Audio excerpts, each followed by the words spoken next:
Today I'm talking all about Medicare Part B, and I'll be sharing some crucial tips that you don't want to miss, so stay tuned.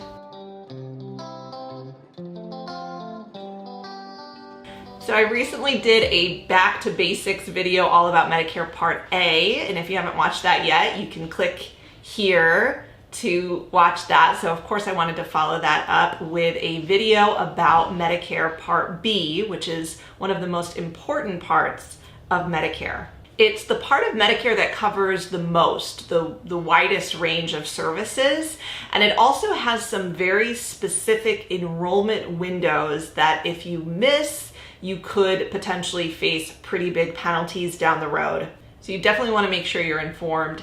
In today's video, I'm going to review what Medicare Part B is and what it covers. I'll go over what determines your Medicare Part B premiums. And I'll also review how and when to enroll in Medicare Part B so that you can avoid any future penalties. Part B of Medicare is your medical coverage. So this is the part of Medicare that covers your doctor services, outpatient and ambulance services, urgent care and emergency room services, durable medical equipment, preventative care, and even most non-self-administered medications are all some of the things that are covered by Medicare Part B. It pretty much covers any medically necessary service obtained by a Medicare provider. And Part B, unlike Part A of Medicare, isn't free. So most people have to pay a standard Medicare Part B premium just to be enrolled in Medicare. And this year that premium is $144.60 per month, although you may pay more if you are considered a high income earner. So the chart on the screen that you see right now shows you what you can expect to pay for your Medicare Part B premium based on your income. And what Medicare does is they look back at your income from 2 years ago. So this year they look at your adjusted gross household income from 2018, and that's what determines your Medicare Part B premium this year. Now it's very common that your income now may be very different than it was 2 years ago. And if that sounds like you, then you can appeal these IRMAA charges and lower your Medicare Part B premium. I've linked a video in the description below that goes into a little bit more depth about how to do this. And I've also linked the IRMAA appeals form so you can have that there as well.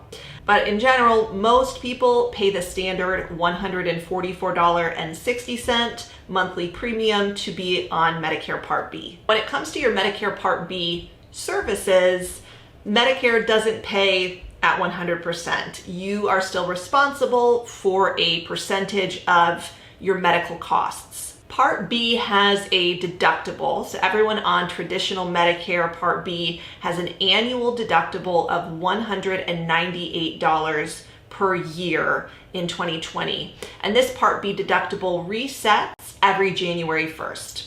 That means that you have to pay the first $198 of your medical bills before Medicare Part B kicks in. And once Medicare Part B kicks in, it kicks in at 80%.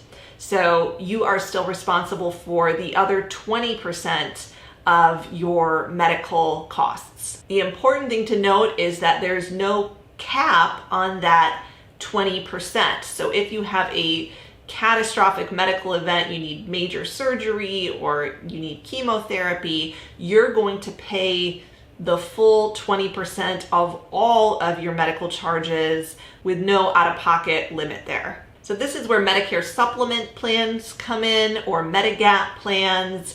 These are the lettered plans that are designed to pay that 20% for you so that you generally don't have to pay it. Now, before I dive into how to enroll in Medicare Part B, it's important to first determine whether or not you should enroll in Medicare Part B yet. Most people will want to enroll in Medicare Part B when they're first eligible at age 65. However, if you're still working at age 65 and you have health insurance through your employer, you may want to delay your Medicare Part B enrollment. And in many cases, you can do so without receiving any type of penalty. If this sounds like you, I'd definitely advise you to watch this video that I've linked up here, also linked in the description below, that talks about the specific criteria you need to meet in order to effectively delay Medicare Part B without any type of penalty. But if you're retired or you're self-employed or you don't have health insurance through your employer, then you'll typically want to enroll in Medicare Part B during your initial enrollment period. And this is also called your IEP. This is a 7-month window in which you can enroll in Medicare Part B without receiving a penalty. It starts up to 3 months before the month you turn 65, and it goes up to 3 months after your 65th birth month. If you enroll during the first 3 months prior to the month you turn 65, then your Part B effective date will generally be the first day of your 65th birth month. However, if you enroll the month you turn 65 or up to 3 months after, your Part B effective date could be delayed. And this is something a lot of people don't realize. So check out the chart that's on the screen right now. And this shows you how when you enroll in Medicare Part B will determine when your Part B coverage will actually start. And if you're in your IEP, that 7-month window, the easiest way to apply for Medicare is generally to go online. You can hop on over to ssa.gov/Medicare. And if you scroll down to the middle of the page, you'll see a big blue button that says Apply for Medicare Only. And when you click that button, you'll be prompted to either log into your ssa.gov account or create a new one. And from there, you can follow the prompts to apply online for Medicare. You'll want to make sure you click yes when it asks you if you are intending to enroll in Medicare Part B at this time. Once you apply online, it generally can take up to 4 to 5 weeks or so to get your Medicare card in the mail. However, within about a week or two, you should be able to log back into your ssa.gov account and check and see if your application has been received and when your Medicare Part B effective date is. If you're one of the people that has delayed Medicare Part B because you were actively working and now you're outside of your initial enrollment period, but you want to apply for Medicare Part B because you're retiring or you're leaving your employer group-based health insurance plan, then you can do so. You have up to 8 months from the time that you lose your employer-based health plan for a Part B special enrollment period. Keep in mind that this is up to 8 months after losing active employer benefits. So retiree or COBRA benefits doesn't count. If you've delayed Part B because you've had active employer benefits, then there are a couple different ways that you can apply for Medicare Part B. One way is to complete the 2 forms that are linked below, your Medicare Part B enrollment form and your employer form, and submit both of those forms to Social Security. So one form you fill out yourself, and in the comment section, you can put when you'd like your Medicare Part B effective date to begin, when you're planning on coming off of that employer-based health plan. And the other form actually requires a signature from your employer stating that you've had creditable employer-based coverage. You can either fax or mail these forms into the Social Security office. And this is the most common way to enroll in Medicare Part B if you've delayed it and you're now eligible for your special enrollment period. Now, due to the COVID-19 pandemic, Medicare has also provided an option where you can apply online for Medicare Part B with a special enrollment period.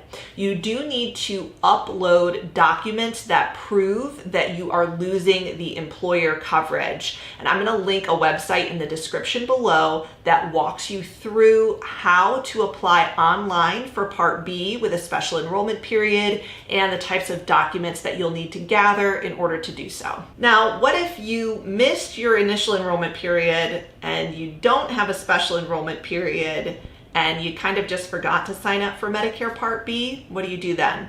Well, every year there's a general enrollment period for Medicare Part B, and that goes from January 1st to March 31st. If you apply for Medicare Part B during this general enrollment period time, then typically your Medicare Part B effective date will be July 1st of that year. And you may face a penalty for every 12-month window that you went without Medicare Part B, and it really adds up. It's kind of a big penalty, so I'm going to include more information below about how that penalty works in case you'd like to learn a little bit more about that. In general, Medicare Part B covers a whole lot of your medical services, and you really want to be sure that you're enrolling in Medicare Part B at the right time so that you avoid any penalties and avoid any coverage gaps.